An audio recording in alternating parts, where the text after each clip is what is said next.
আসসালামু আলাইকুম। মিস কিচেনে আপনাদের স্বাগত। বন্ধুরা, আজকে আমি তৈরি করব খুবই সিম্পলভাবে চিংড়ি মাছের ঘিনো এবং চিংড়ি মাছের মাথা দিয়ে একটি খুবই মজাদার রেসিপি। চিংড়ি মাছের ঘিনোর রেসিপিটা করার জন্য আমি কড়াইতে পরিমাণ মতো তেল নিয়ে গরম করে নিয়েছি ভালোভাবে। এমন পর্যায়ে আমি শুধু পেঁয়াজ এবং কাঁচা ঝাল হালকা করে চাপ বাটা দিয়ে নিয়েছি। এবার এটা দিয়ে দেব।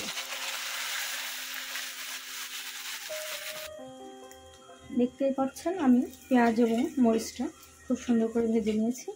আমি কিন্তু এখানে কোনো রকম রসুন বা জিরা ব্যবহার করব না। আমি মশলাটা হালকা ভাজা হয়ে এসেছে, এই পর্যায়ে আমি দিয়ে দেব হলুদ গুঁড়া, ঝালের গুঁড়া, লবণ। আমি সামান্য একটু শুকনো মরিচের গুঁড়া ব্যবহার করব যাতে কালারটা সুন্দর আসে, এর জন্য মশলাগুলো এবার দিয়ে দেব।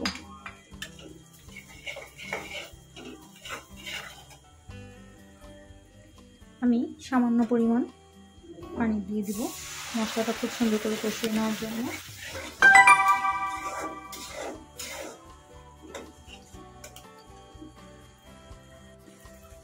আমার মশলাটা খুব সুন্দর করে কষিয়ে নেওয়া হয়ে গিয়েছে। এমন সময় আমি চিংড়ি মাছের ঘিনুটা দিয়ে দিব।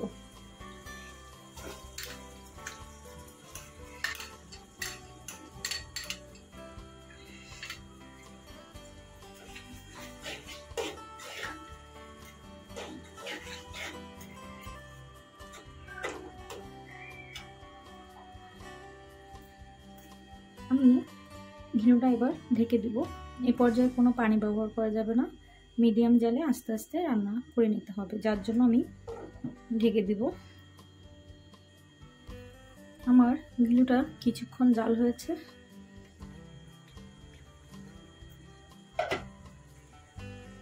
বন্ধুরা, দেখতেই পাচ্ছেন খুব সুন্দর একটা কালার এসেছে।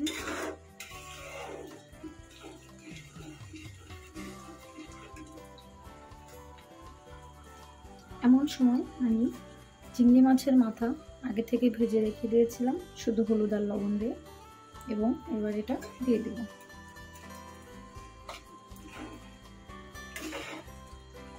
খুব সুন্দরভাবে নেড়ে চেড়ে আমি এবার আস্তে জালে এটা ঘন ঘন করে আসা পর্যন্ত অপেক্ষা করব।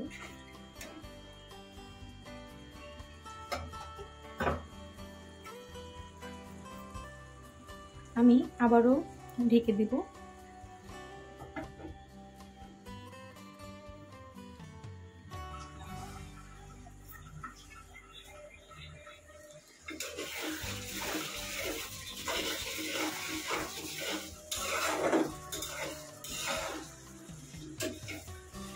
বন্ধুরা, আমার চিংড়ি মাছের ঘিনো ভুনাটা কিন্তু প্রায় হয়ে এসেছে, দেখতেই পাচ্ছেন।